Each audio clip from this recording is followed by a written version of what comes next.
Hello everyone. UGTRB இங்கிலீஷில் the age of Shakespeare நம்ம பார்த்துட்ருக்கோம். ஆல்ரெடி 4 பார்ட்ஸ் அப்லோட் பண்ணியாச்சு. இது கடைசி பார்ட். இதில் ப்ரோஸ் பற்றி சொல்லியிருக்காங்க.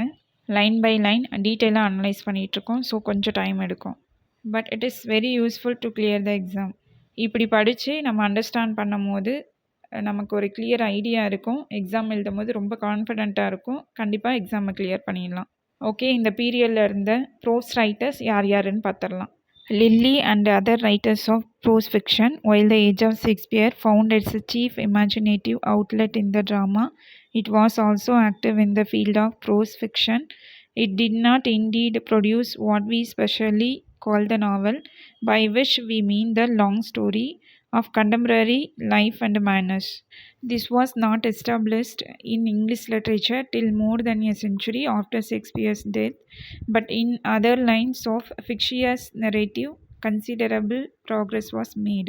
Some stimulus in this direction was given by the work of the translators who familiarized the reading public with Spanish and Italian romance and with Italian novel or short stories. The last named have a great secondary interest as the sources upon which the Elizabethan dramatists, including Shakespeare, often drew for the materials of their plots. They were also adapted and imitated, and various collections of stories appeared, such as William Painter's Palace of Pleasure, which enjoyed much popularity. இந்த பீரியடில் lily, அதுக்கப்புறம் மற்ற pros fiction ரைட்டர்ஸை பார்க்க போகிறோம். Pros fiction அப்படின்னா போம் ஃபார்மில் இருக்காது, ப்ரோஸ் ஃபார்மில் இருக்கும். அதில் இமேஜினேஷன் ஸ்டோரிஸ் கொடுத்துருப்பாங்க. ஷேக்ஸ்பியர் பீரியடில் ரைட்டர்ஸ் தங்களோட இமேஜினேஷன் பவரை காட்டுறதுக்கு ட்ராமாஸ் யூஸ் பண்ணாலும் இன்னொரு ஃபீல்டான ப்ரோஸ் ஃபிக்ஷனும் ஆக்டிவாக தான் இருந்துச்சு. ஷேக்ஸ்பியர் பீரியடில் நாவல்லாம் இல்லை. நாவல்னால் பீப்புளோட லைஃப்பையும் மேனரையும் சொல்கிற ஒரு லாங் ஸ்டோரி. அந்த காலத்தில் நாவல் ஃபார்ம்லாம் க்ரியேட் ஆகலை. ப்ரோஸ் ஃபிக்ஷன் எழுதினாங்க, அது ரொம்ப லாங் ஸ்டோரியாலாம் இருக்காது. நாவல்ங்கிற ஃபார்மு ஷேக்ஸ்பியர் இறந்து ஒரு செஞ்சுரிக்கு அப்புறம் தான் க்ரியேட் ஆனிச்சு. அது வரைக்குமே other lines of fictitious narrative ப்ராக்ரஸில் இருந்துச்சு. அதர் ஃபிக்ஷியஸ் நெரேட்டிவ்ஸ்னால் prose romances, short stories, novelle, travelogues, prose tracts, பேம்ப்ளேட்ஸில் கூட சம்டைம்ஸ் இமேஜினேட்டிவாக கொடுத்துருப்பாங்க. அப்புறம் imaginary voyages.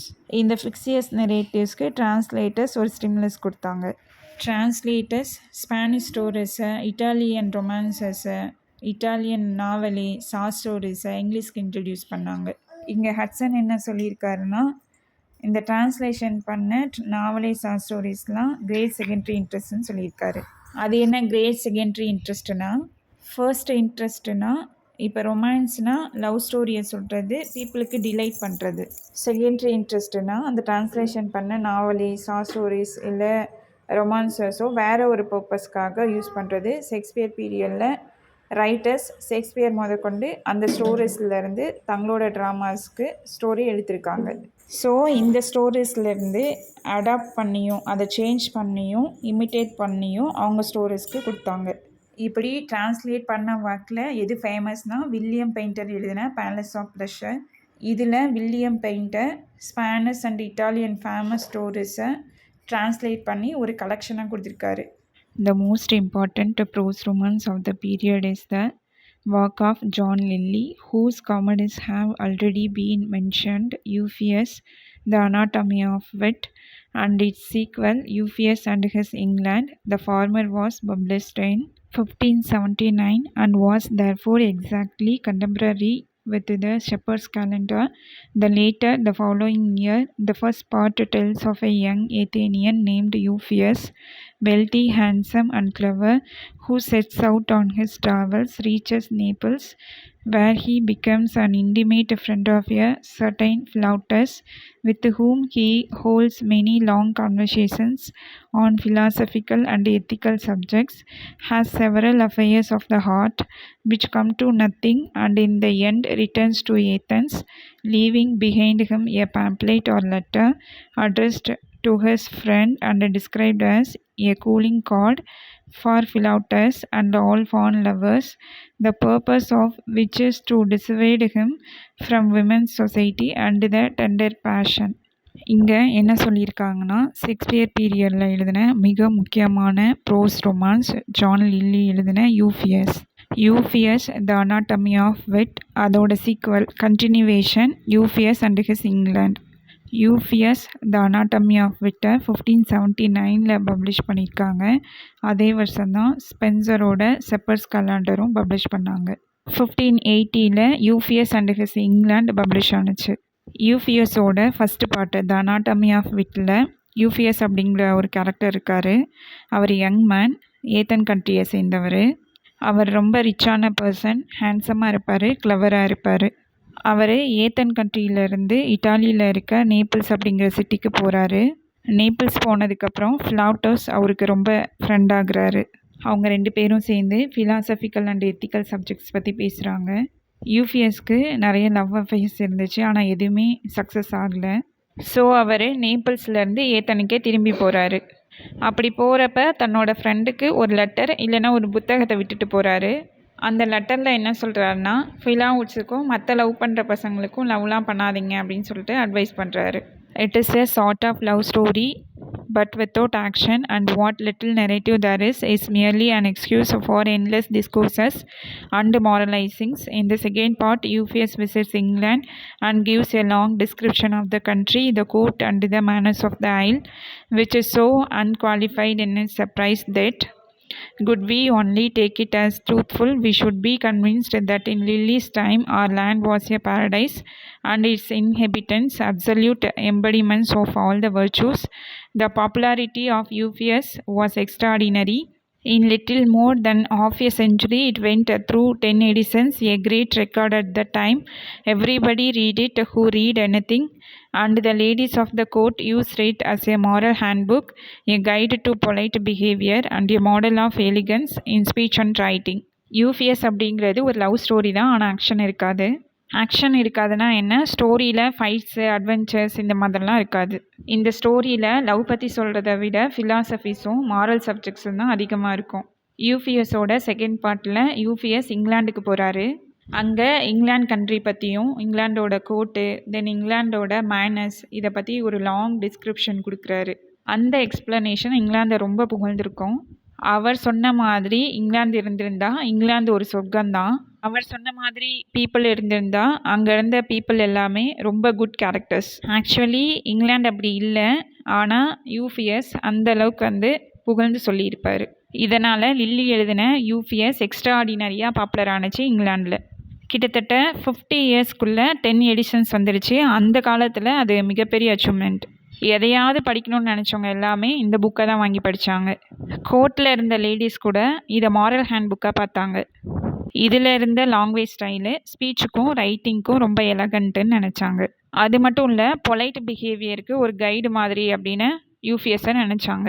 It owes its continued fame mainly to its style, enthusiasm for the classics, the influence of Italian and Spanish literatures, and a widespread desire to lift and refine the vernacular tongue led to all kinds of strange experiments in English prose. Lilly's style, or Euphuism as it is called, is the most remarkable of these.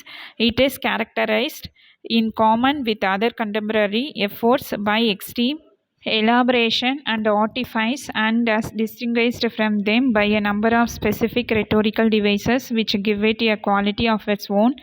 It would take too much space to analyze these here, but it is necessary to indicate the most important of them. Perhaps the outstanding feature of Euphuism is the excessive use of balanced antithesis, as for instance, as you may suspect me of idleness in giving ear to your talk, so you may convince me of lightness in answering such toys, in which, as will be seen, suspect me and convince me. Idleness and lightness, giving ear and answering, talk and toys are carefully arranged in contrasted pairs. யூஃபியஸ் ரொம்ப popular ஆனதுக்கு main reason அதோட language style. இங்கிலாண்டில் classic புக்ஸில் இருந்த interest, அப்புறம் Italy and Spanish லிட்ரேச்சரோட influence, பீப்புளோட லாங்குவேஜை ரிஃபைன் பண்ணணும் அப்படிங்கிற விருப்பம், இதெல்லாம் சேர்ந்து இங்கிலீஷ் ப்ரோஸ்க்கு ஒரு டிஃப்ரெண்ட்டான ஸ்ட்ரேஞ்ச் எக்ஸ்பிரிமெண்ட்ஸ் கொடுத்துச்சு. அதில் லில்லி கொடுத்தது தான் யூஃபியிசம். லில்லியோட லாங்குவேஜ் ஸ்டைலை யூஃபியிசம்னு சொல்லுவாங்க. இந்த லாங்குவேஜ் ஸ்டைலில் எக்ஸ்ட்ரீம் எலாபரேஷனும் ஆர்டிஃபைஸும் இருக்கும். எக்ஸ்ட்ரீம் எலாபரேஷன்னா ரொம்ப நுணுக்கமாக இருக்கும். இவரோட லாங்குவேஜ் ஸ்டைல் மற்ற ரைட்டர்ஸ் கிட்டேருந்து எப்படி டிஃபர் ஆகுதுன்னா, ஸ்பெசிஃபிக் ரெட்டோரிக்கல் டிவைசஸ் யூஸ் பண்ணியிருப்பார், வேர்ட்ஸை அலங்கரித்து யூஸ் பண்ணியிருப்பார். இதுதான் அவரோட லாங்குவேஜ் ஸ்டைலுக்கு யூனிக்னஸ் கொடுக்குது. அந்த ஆன்டிதீசிஸ்க்கு ஒரு எக்ஸாம்பிள் சென்டென்ஸ் கொடுத்துருக்காரு. அது என்னென்னா, as you may suspect me of idleness in giving ear to your talk, so you may convince me of lightness in answering such toys. இதோட மீனிங் என்னென்னா, யூஃபியஸ் நம்ம ஆல்ரெடி பார்த்த மாதிரி ஃபிலாட்டஸ் கிட்ட ஒரு லெட்டர் விட்டுட்டு போனார். அந்த லெட்டரில் லவ் பண்ணாத அப்படின்னு சொல்லிட்டு அட்வைஸ் பண்ணியிருந்தார். அது ரிலேட்டடாக தான் இந்த சென்டென்ஸ் இருக்குது. என்ன சொல்லியிருக்காருன்னா, இப்படி நான் லவ் அட்வைஸ் பண்ணுறதுனால நீ என்னை சஸ்பெக்ட் பண்ணலாம். என்னென்னா, நான் வேலை இல்லாதவன், ஒரு சோம்பேறி அப்படின்னு நீ நினைக்கலாம். அது மட்டும் இல்லை, லவ் அஃபேர்ஸில் ஃபிலாட்டோஸோட லவ் அஃபேர்ஸ்லலாம் குறுக்கிட்டு ஒரு பொறுப்பில்லாத வேலையை செஞ்சிட்ருக்கியே அப்படிங்கிற மாதிரி என்னை கன்வின்ஸ் பண்ணலாம். இந்த சென்டென்ஸை ஹட்சன் எதுக்காக கோட் பண்ணியிருக்காருன்னா, ஆன்டிதீசிஸ்க்காக. யூபிஎஸ்சில் ஆன்டிதீசிஸ் இருக்குது. அந்த லாங்குவேஜ் ஸ்டைலு தான் கோர்ட் லேடிஸ்லாம் ப்ரைஸ் பண்ணாங்க. சரி, இப்போது இந்த சென்டென்ஸில் என்னென்ன ஆன்டிதீசிஸ் இருக்குதுன்னு பார்ப்போம். ஆன்டிதீசிஸ் அப்படின்னா 2 ஆப்போசிட் வேர்ட்ஸ் கொடுக்கறது, இல்லை 2 கான்ட்ராஸ்ட் வேர்ட்ஸ் இல்லைன்னா ஐடியாஸ் கொடுக்கறது. அதை கொடுத்து அந்த சென்டென்ஸை பேலன்ஸாக வைக்கிறது. முன்னாடியே அந்த சென்டென்ஸோட மீனிங் பார்த்துட்டோம். அது உங்களுக்கு புரிஞ்சிருக்கும்னு நினைக்கிறேன். இங்கே பேலன்ஸாக வைக்கிறது அப்படின்னா 2 கான்ட்ராஸ்ட் ஐடியாஸ் இல்லை 2 ஆப்போசிட் வேர்ட்ஸ் கொடுத்து அந்த சென்டென்ஸை கம்ப்ளீட் பண்ணுறது, ஒரு மீனிங்ஃபுல்லாக கொடுக்கறது. இந்த சென்டென்ஸில் பாருங்கள், ஃபஸ்ட்டு சஸ்பெக்ட் மீ அப்படின்னு கொடுத்துருக்காரு. அதுக்கு ஆப்போசிட் வேர்ட்ஸ் கன்வின்ஸ் மீ. அடுத்தது ஐடில்னஸ் அண்ட் லைட்னஸ். இது கான்ட்ராஸ்ட் வேர்ட்ஸ், ஆப்போசிட் வேர்ட்ஸ் கிடையாது, கான்ட்ராஸ்ட் வேர்ட்ஸ். ஐடில்னஸ் அப்படின்னா சோம்பேறித்தனம், லைட்னஸ் அப்படின்னா பொறுப்பற்ற தன்மை. ஐடில்னஸும் லைட்னஸும் டிஃப்ரெண்ட்டான இன்னபிலிட்டியை குறிக்கிறதுனால இது கான்ட்ராஸ்ட் வேர்ட்ஸ். முன்னாடி பார்த்த வேர்ட்ஸு சஸ்பெக்ட் மீ அப்படின்னா சந்தேகப்படுறது, கன்வின்ஸ் மீ அப்படின்னா நம்ப வைக்கிறது. அடுத்த words giving ear, answering. Giving ear அப்படின்னா காது கொடுத்து கேட்குறது, ஆன்சரிங் அப்படின்னா பதில் சொல்கிறது. இது ஆப்போசிட் வேர்ட்ஸ். அடுத்து டாக் அண்டு டாய்ஸ் அப்படின்னு கொடுத்துருக்காங்க. டாக் அப்படின்னா சீரியஸாக பேசுகிறது, டாய்ஸ் அப்படின்னா சில்லியாக பேசுகிறது. ஸோ இதுவுமே ஆப்போசிட் வேர்ட்ஸ் தான். This balanced antithesis is frequently combined with alliteration, as for example, although I have shrined thee in my heart as a trusty friend, I will shun thee hereafter as a truthless foe. Lilly also indulges freely in similes, wordplay and punning, while another of his peculiar characteristics is a fondness for non-natural natural history, or the natural history, not of science, but of myth and fable. Thus we read to our astonishment of a bird named Attagen, who never sing any time after she is taken, of a precious gem, trachonites, which is found in the dragon, of a herb, dictonum, in which the wounded deer always finds an unfailing remedy, and so on. Shakespeare gives us an example of the same sort of a fantastic pseudoscience when he writes of the toad as ugly and venomous, but as wearing nonetheless a precious jewel in his head. இதில் என்ன சொல்லியிருக்காங்கன்னா, இந்த antithesis கூட எப்போதுமே lily அல்லிட்ரேஷன் use பண்ணுவார். அதுக்கு ஒரு example sentence கொடுத்துருக்காங்க. I have strained thee in my heart as a trusty friend, I will shun thee hereafter as a trothless foe அப்படின்னு கொடுத்துருக்காங்க. அல்லிட்ரேஷன் அப்படின்னா வேர்ட்ஸோட ஃபஸ்ட் லெட்டர் ஒரே மாதிரி இருக்கும். ஸ்ட்ரைன்டு தீல ஸ்ட்ரைண்டோட ஃபஸ்ட் லெட்டர் எஸ், அதுக்கப்புறம் சந்தியில் சன்னோட ஃபஸ்ட் லெட்டர் எஸ், அதுக்கப்புறம் ட்ரஸ்டி ஃப்ரெண்ட், ட்ராத்லெஸ் ஃபோ, இந்த 2 வேர்ட்ஸ்லேயும் ஃபஸ்ட் லெட்டர் டி.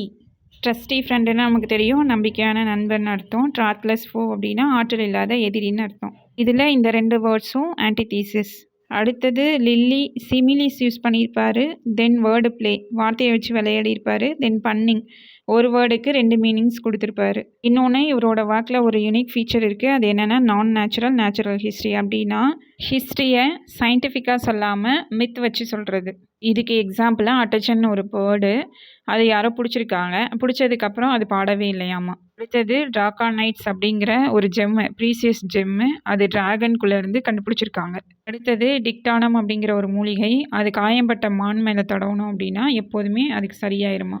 இந்த மாதிரி ஷேக்ஸ்பியரும் நிறைய எக்ஸாம்பிள்ஸ் அவரோட ஒர்க்ஸில் கொடுத்துருக்காரு. ஹிஸ்ட்ரியை சயின்டிஃபிக்காக சொல்லாமல் மித் வச்சு சொல்கிறது. ஷேக்ஸ்பியரும் இப்படி தான் ஹிஸ்ட்ரியை சயின்டிஃபிக்காக சொல்லாமல் மித் வச்சு சொல்லியிருப்பார். இவரோட தேரையை பற்றி சொல்லும் போது அது ரொம்ப அக்லியாகவும் தென் வருஷம் இருக்கிறதாகவும் சொல்லியிருப்பார்.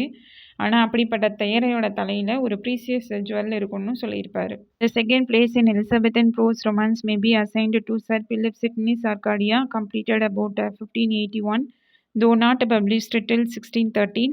To some extent, this work carries on the traditions of the older romances of chivalry, while it owes much of its found to the pastoral Diana of the Portuguese Montemayor and the Arcadia of the Italian Sannazaro. Unlike Euphues, in which there is practically no story, it is full of incident. Its principal interest is provided by the adventures of the two friends, Pyrocles and Musidorus, while seeking to win the two Arcadian princesses, Philoclea and Pamela, but a large number of other characters are introduced, each of whom becomes the center of a separate story, and episodes arise within episodes to the great complication and confusion.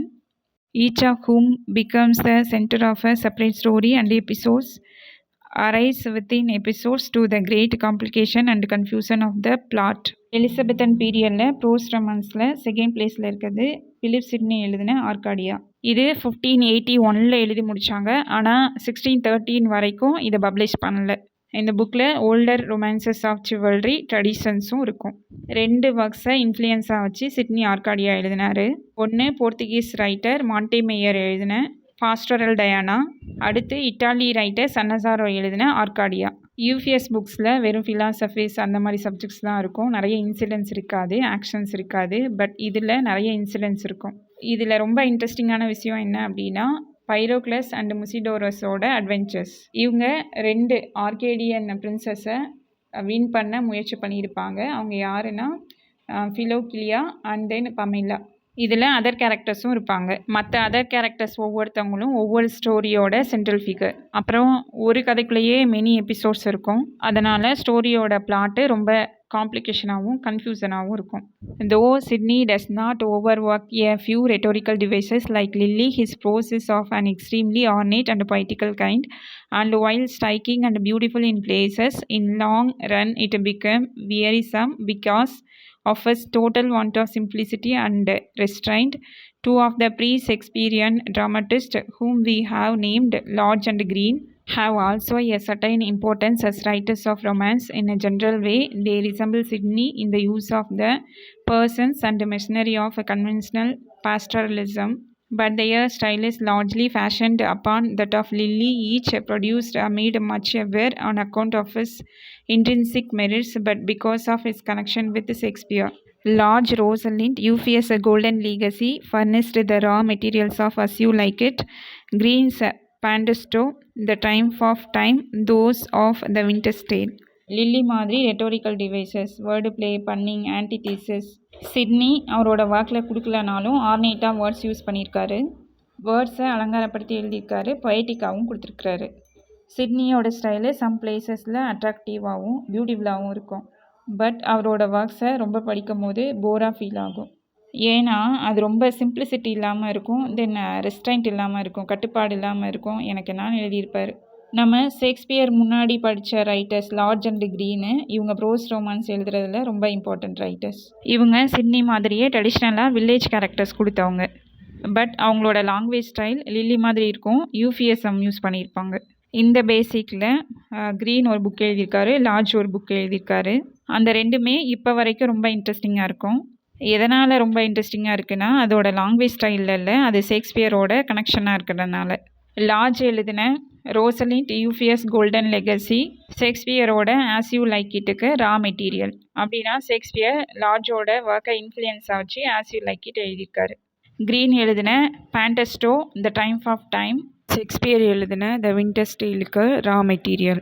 A third of the university wits Thomas Nash has a place somewhat apart, for at a time when the tendency in fiction was almost entirely towards romance, he gave a distinct lead in the direction of realism of a coarse description.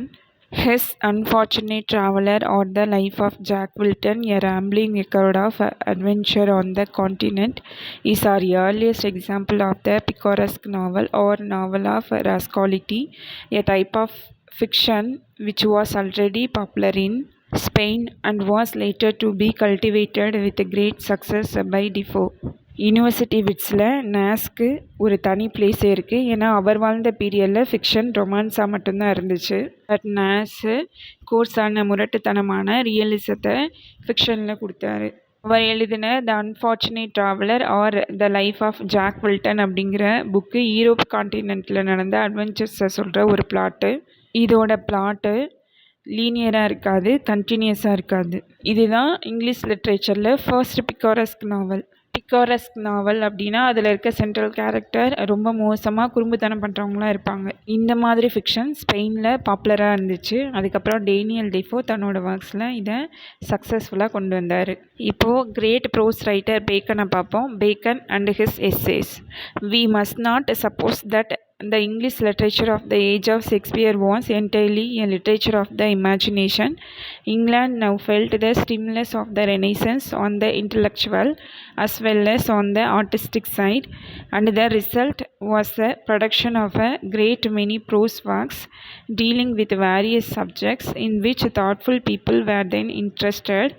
Most of these belong to the special history of such subjects rather than to the general history of literature, but a few writers claim a place in our record, and among them is one of great importance, Bacon, the principal prose master of his time. Shakespeare பீரியடில் English லிட்ரேச்சரில் வெறும் இமேஜினேஷனுக்கு மட்டும் place இல்லை, அதாவது dramas poems மட்டும் இல்லை. இங்கிலாண்டில் இப்போது ரெனைசன்ஸான ஸ்டிமுலஸான intellectual பேஜும் artistic page 2 பேஜஸும் இருந்துச்சு. அப்படின்னா பீப்புள் அறிவுபூர்வமாகவும் இருந்தாங்க, கலை ரசனையோடவும் இருந்தாங்க. இதோட தாக்கத்தினால தான் நிறைய ப்ரோஸ் ஒர்க்ஸும் ரைட்டர்ஸ் எழுதினாங்க.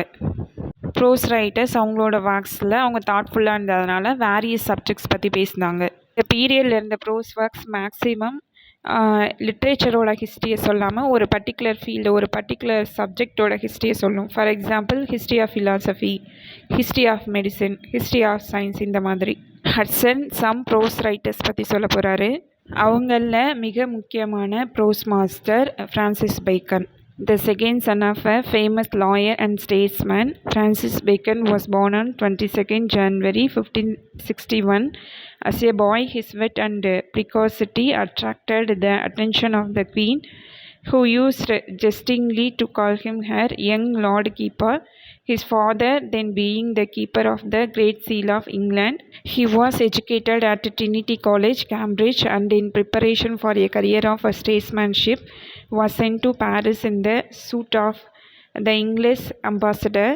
His father's death in 1579 threw him upon his own resources. He chose the law as his profession, was called to the bar in 1582 and became Queen's Counsel in 1589.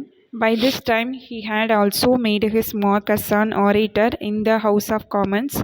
After the accession of James I, he rose rapidly in favor and fortune. He was knighted in 1603, became Attorney General in 1613, Privy Councillor in 1616, Lord Keeper in 1617, Lord Chancellor and Baron Verulam in 1618, Viscount St. Albans in 1621. Then came a sudden crash.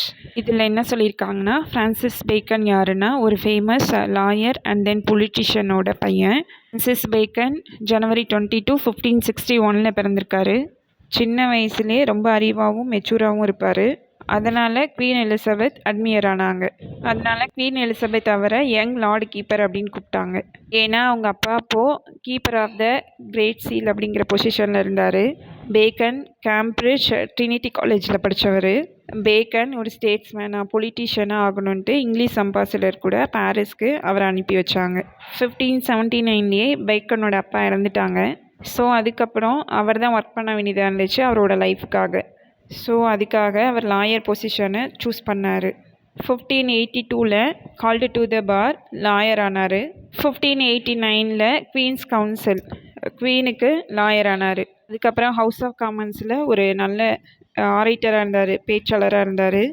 Queen எலிசபெத்துக்கு அப்புறம் James I பீரியடில் இவரோட fortunes இன்னும் அதிகமானுச்சு. 1603 அவருக்கு night award கொடுத்தாங்க. அதுக்கப்புறம் Francis Bacon sir Francis Bacon ஆனார். 1613 attorney general ஆனார். அப்படின்னா கவர்மெண்ட்டோட important law officer. 1616 privy councillor ஆனார். அப்படின்னா கிங்குக்கு அட்வைஸ் கொடுக்குற குரூப்பில் ஒரு மெம்பராக இருந்தார். 1617 லார்டு கீப்பர், அப்படின்னா கிங்கோட முத்திரையை பாதுகாப்பு கொடுக்குறாரு. 1618 லார்டு சான்சலர், அதுக்கப்புறம் பரோன் வெர்லம் ஆனார். லார்டு சான்சலர் அப்படின்னா இங்கிலாண்டோட ரொம்ப பெரிய லா பொசிஷன். அடுத்து 1621 விஸ்கவுண்ட் செயின்ட் ஆல்ஃபன்ஸாக இருந்தார். இங்கே விஸ்கவுண்ட் செயின்ட் ஆல்ஃபன்ஸும் பேரன் வெருல்லமும் லார்டுக்கு கொடுக்குற ஒரு அவார்டு. இவ்வளோ அச்சீவ்மெண்ட் பண்ணவருக்கு திடீர்னு ஒரு கிராஷ் வந்துச்சு.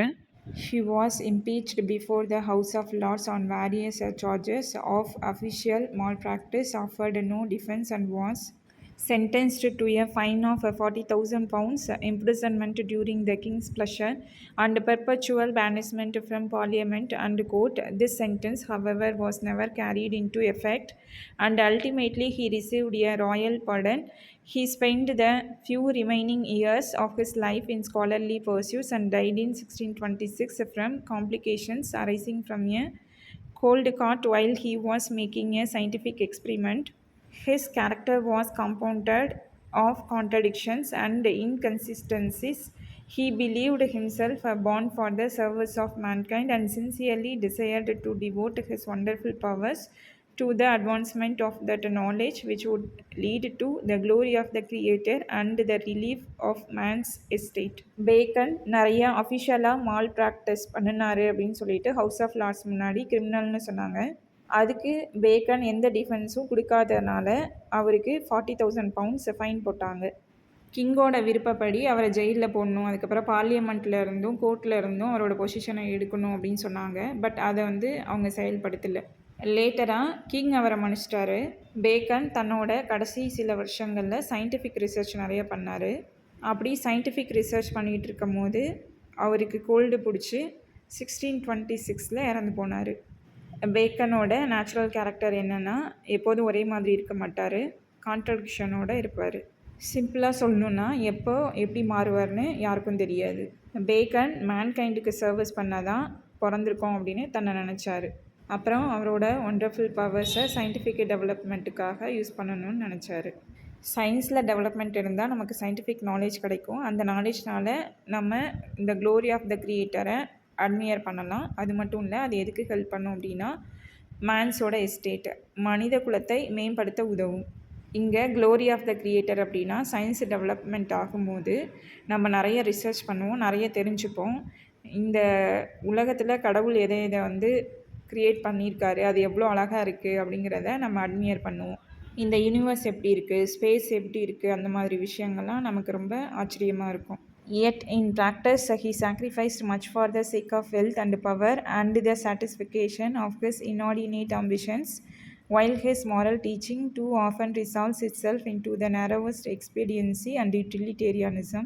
He wrote voluminously on many subjects, and his greatest works, his Advancement of Learning and his Novum Organum, New Organ or Instrument, in which he sets forth and illustrates the inductive or Baconian method of studying nature, place him in the front rank of the world's epoch makers.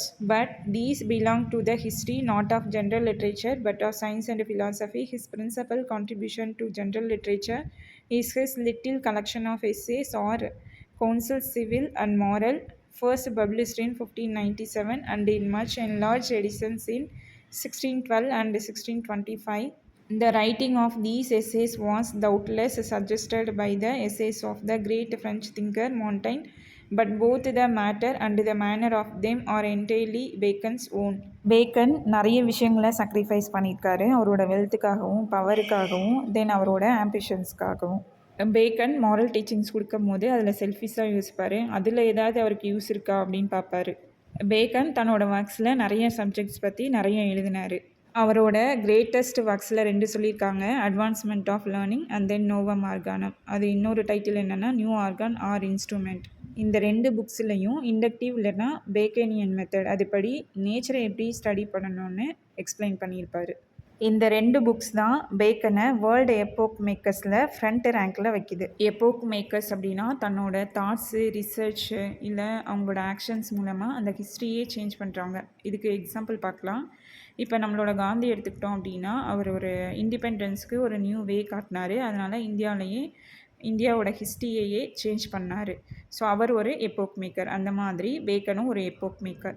பேக்கனோட advancement of learning and then Novum Organum, இந்த 2 புக்ஸும் நம்ம லிட்ரேச்சருக்குள்ளே add பண்ண முடியாது. இது science and ஃபிலாசபிக்குள்ளே வரும். பேக்கனோட literature கான்ட்ரிபியூஷன்னு பார்த்தோம்னா அவரோட essays தான். எஸ்ஸேஸை இன்னொரு நேம்லேயும் சொல்லுவாங்க, கவுன்சில், சிவில் அண்டு மாரல். இது ஒரு ஸ்மால் கலெக்ஷன். இது ஃபர்ஸ்ட்டு 1597 பப்ளிஷ் ஆனுச்சு. அப்புறம் 1612லையும் 1625லையும் பெரிய எடிஷன்ஸாக பப்ளிஷ் ஆனுச்சு. பேக்கன் தன்னோட எஸ்ஸேஸை ஃப்ரெஞ்சு திங்கர் மான்டைனை இன்ஃப்ளூயன்ஸாக வச்சு எழுதினார். பட் எஸ்ஸேஸில் இருக்க subject மேட்டர்ஸும் ஸ்டைலும் பேக்கனோடது. It should be noted that, like Montaigne, he uses the word essay in its original etymological sense, now almost lost, and as equivalent to essay, a trial or attempt. The essays, therefore, are intended merely as dispersed meditations or informal thoughts on the subjects dealt with, not as exhaustive treatises thoroughly practical in character. They concern themselves for the most part with the conduct of life in private and public affairs, and thus with things which come home to men's business and bosoms.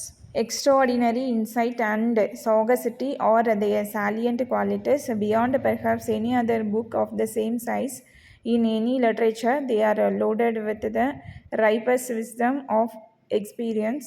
But we must never forget that the wisdom which they inculcate is on the whole of a distinctly worldly kind. Though, according to his first biographer, Bacon, in writing them, did rather drive at a masculine and clear expression than at any fitness or affectation of phrases. His style nonetheless is marked by the general ornateness, the fondness for imagery, the love of analogy and metaphor, which were so much in the taste of the time. மாண்டைன் மாதிரியே பேக்கனும் S A அப்படிங்கிற வேர்டை அதோட original மீனிங்கில் use பண்ணார். இதோட meaning இப்போ almost மறைஞ்சிருச்சு. Assay அப்படிங்கிற வேர்டுக்கு original meaning trial R அட்டம்ப்ட்டுன்னு அர்த்தம். ஸோ பேக்கனோட எஸ்ஸேஸ் ஒரு விஷயத்தை முழுசாக ரிசர்ச் பண்ணாமல் ஒரு தாட்டை அவரோட வாக்ஸில் எக்ஸ்பிரிமெண்ட் பண்ணுற மாதிரி இருக்கும். ஸோ பேக்கனோட எஸ்ஸேஸ் டிஸ்பர்ஸ்டு மெடிடேஷன் மாதிரி இருக்கும். ஒரு சப்ஜெக்டை பற்றின தாட்ஸை கண்டினியூஸாக கொடுத்துருக்க மாட்டார். அவர் எழுதின எஸ்ஸேஸ் ஃபுல்லாக ப்ராக்டிக்கலாக இருக்கும். எஸ்ஸேஸில் மேக்ஸிமம் ஒரு ஹியூமன் ப்ரைவேட் லைஃப்லையும் பப்ளிக் லைஃப்லையும் எப்படி நடந்துக்கணும்னு எழுதியிருப்பார். ஸோ இது பீப்புளோட பிஸ்னஸ் ட்ரேடு பற்றியும் பாசம்ஸ் மனசுக்கு நெருக்கமான விஷயங்களை பற்றியும் பேசுது. மனசுக்கு நெருக்கமான விஷயங்கள்லாம் ஆஃப் ஃப்ரெண்ட்ஷிப் படிக்கும்போது நமக்கு நல்லாவே தெரியும். அவரோட ஒர்க்கில் எக்ஸ்ட்ராடினரி இன்சைட்டையும் சாகசிட்டியும் பார்க்க முடியும். எக்ஸ்ட்ராடினரி இன்சைட் அப்படின்னா ஹியூமன்ஸ், பாலிட்டிக்ஸ் அண்ட் தென் சொசைட்டியை பற்றி டீப்பாக அண்டர்ஸ்டாண்ட் பண்ணி எழுதியிருப்பார். சாகசிட்டி அப்படிங்கிறது விவேகம், ஒரு காம்ப்ளெக்ஸான சுச்சுவேஷனை எப்படி ஃபேஸ் பண்ணுறது, அது கரெக்டாக இருக்குமா அப்படிங்கிற திங்கிங். அடுத்து ஒரு ரைட்டர் 100 பேஜஸ் உள்ள ஒரு புக் எழுதியிருப்பாருன்னு வச்சுப்போம். அதே மாதிரி பேக்கனும் 100 பேஜஸ் உள்ள ஒரு புக் எழுதியிருக்காரு. ஸோ இவரோட புக்கு ரொம்ப நாலேஜாகவும் ரொம்ப விஸ்டமாகவும் ரொம்ப எக்ஸ்பீரியன்ஸ் உள்ளதாகவும் இருக்கும். பட் அந்த ரைட்டர் அந்தளவுக்கு எழுதியிருக்க மாட்டார். அது மட்டும் இல்லை, பேக்கனோட book full and full worldly விஸ்டமை எக்ஸ்ப்ரெஸ் பண்ணும். அது என்ன வேர்ல்டுலி விஸ்டம்? இந்த வேர்ல்டில் இருக்க பீப்புள், அவங்களோட relationship, money, power, success, failure, society manner, இந்த மாதிரி இருக்க ப்ராக்டிக்கல் லைஃப்பை பற்றி டீப்பாக பேசுகிறது. ஸ்பிரிச்சுவல் திங்ஸுக்கு ஆப்போசிட். பேக்கனோட ஃபஸ்ட்டு பயோகிராஃபர் சொன்ன மாதிரி பேக்கன் தன்னோட ஒர்க்ஸில் எஸ்ஏஸில் யூஸ் பண்ணுற வேர்ட்ஸை ஆர்னேட் பண்ணாமல் தெளிவாக ரொம்ப ஸ்ட்ராங்காக எழுதினார். ஒரு விஷயத்த சொல்லும் போது ரொம்ப டேரெக்டாக சொல்லுவார். பட் அவரோட ஸ்டைல் வந்து ஆர்னேட்டாக தான் இருக்கும். நிறைய இமேஜரி, அனாலஜியும் மெட்டஃபரும் யூஸ் பண்ணியிருப்பார். இங்கே இது புரியலன்னா சிம்பிளாக ஒரு எக்ஸாம்பிள் சொல்கிறேன். Studies help a person become better. இது சிம்பிள் எக்ஸ்ப்ரெஷன். பேக்கன் இதை எப்படி எழுதியிருப்பாருன்னா, studies serve for delight, for ornament and for ability. பேக்கனோட இந்த சென்டென்ஸை படித்தாலும் நமக்கு புரியுது ஸ்டடீஸோட எய்மு ஹியூமனை டெவலப்மெண்ட் பண்ணுறது தான். அடுத்து இன்னொரு எக்ஸாம்பிள் பார்ப்போம். Reading make a full man, conference a ready man and writing and exact man. இதுவும் பேக்கன் எழுதினது தான். இதில் மேக் எ ஃபுல் மேன் அப்படிங்கிறது ஆர்னேட் ஸ்டைல். இங்கே பேக்கன் மெட்டஃபர் யூஸ் பண்ணியிருக்காரு. It is also very highly Latinized, but its most important characteristic is its marvelous terseness and epigrammatic force. Bacon had an almost unrivaled power of packing his thoughts into the smallest possible space and adapting a phrase in Marlowe's Jew of Malta. We may therefore describe these essays as infinite riches in a little room. பேக்கனோட style ரொம்பவே லாட்டினால் influence ஆனது. Latin words நிறைய use பண்ணியிருப்பார். இவரோட எஸ்ஏஸோட most important characteristic என்னென்னா terseness, ப்ரீஃபாகவும் எபிக்ரமேட்டிக் ஃபோர்ஸ். ஷார்ட் சென்டென்ஸ் பவர்ஃபுல்லான மெசேஜை தரும். பேக்கனோட மிகப்பெரிய தாட்ஸை ஒரு ஸ்மால் சென்டென்ஸ்லேயே முடிச்சிடுவார். இங்கே பேக்கனோட எஸ்ஏஸை மார்லோவோட ஜூ ஆஃப் மால்டாவில் பாராபஸ்னு ஒரு கேரக்டர் இருக்கார், அவரோட ரிச்சஸோட கம்பேர் பண்ணுறாங்க. பாராபஸுக்கு நிறைய ரிச்சஸ் இருக்கும், அதை ஒரு சின்ன ரூம்குள்ளே அடைச்சி வச்சுருப்பார். அதில் நிறைய ட்ரெஷர் இருக்கும், எவ்வளோ இருக்குன்னு நமக்கு தெரியாது. அந்த மாதிரி தான் இவரோட எஸ்ஸேஸும். இதில் இருக்க இன்சைட்னஸ் அண்ட் தென் விஸ்டம், இது நம்மளால் அளவிடவே முடியாது, அந்தளவுக்கு இருக்கும். அடுத்து இந்த பீரியடில் இருக்க அதர் ப்ரோஸ் ஒர்க்ஸை பார்ப்போம். Other prose of the period.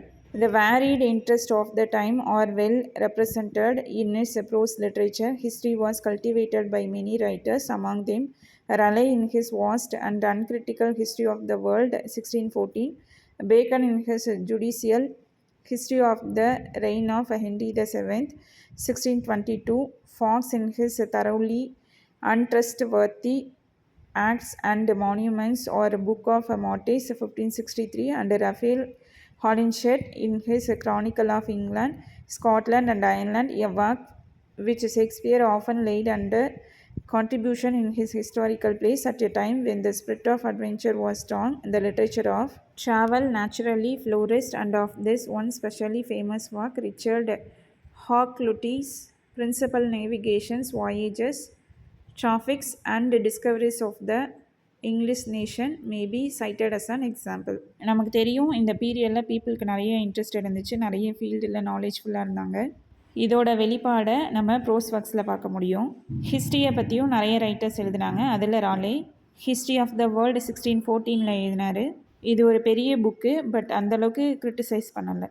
அடுத்து பேக்கன் எழுதின history of the reign of Henry VII, இது ஒரு judicial history, law பற்றினது.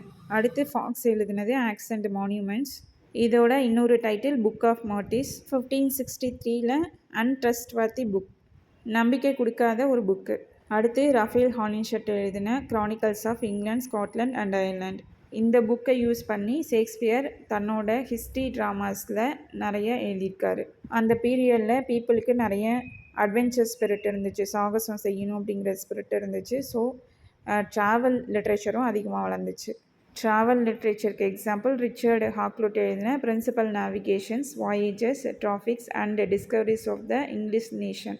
In the field of theology, a great deal of important work was done, and while this does not properly concern us here, the masterly ecclesiastical polity 1594-97 of Richard Hooker may be mentioned in passing for the sake of his style, which though still over rhetorical and involved is generally plainer and simpler than most contemporary prose. In this context, we must recall the authorized version of the Bible 1611, which from the date of its appearance onward has never ceased to exercise a profound influence upon English writing. From the point of view of a literary history, there is also great significance in the development of the literature of criticism. For this shows that people were beginning to be interested in the forms and principles of literature as an art. The best known of these early treatises is Sidney's Apology for Poetry about 1581. Other similar works of some importance are William Webb's Discourse of English Poetry 1586 and George Puttenham's Art of English Poesy 1589. அடுத்து இந்த பீரியடில் தியாலஜியில் நிறைய works நடந்துச்சு. Theology அப்படின்னா காடு பற்றின field. இங்கே ரொம்ப முக்கியமான ஒர்க் ஒன்று பார்க்கலாம். ரிச்சர்டு ஹூக்கர் எழுதின எக்லசியாஸ்டிக்கல் பாலிட்டி 1594-97 வரைக்கும் எழுதினார். இந்த புக்கில் இருக்க ஸ்டைல் ரொம்ப ஓவர் ரெட்டோரிக்கலாக இருக்கும், ரொம்ப ஆர்னேட்டாக இருக்கும், இன்வால்வ்டாக இருக்கும், ரொம்ப காம்ப்ளெக்ஸாக இருக்கும். அப்படி இருந்தாலுமே மற்ற ப்ரோஸை காட்டிலும் ரொம்ப சிம்பிளாகவும் ப்ளைனாகவும் இருக்கும். அடுத்து இந்த பீரியடில் தான் authorised version of the Bible வந்துச்சு 1611.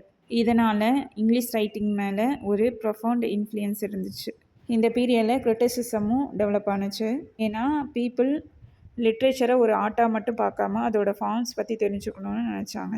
இந்த பீரியடில் ஃபேமஸ் கிரிட்டிசிசம் சிட்னி எழுதின அப்பாலஜி ஃபார் போய்ட்ரி, இது 1581 பப்ளிஷ் ஆனுச்சு.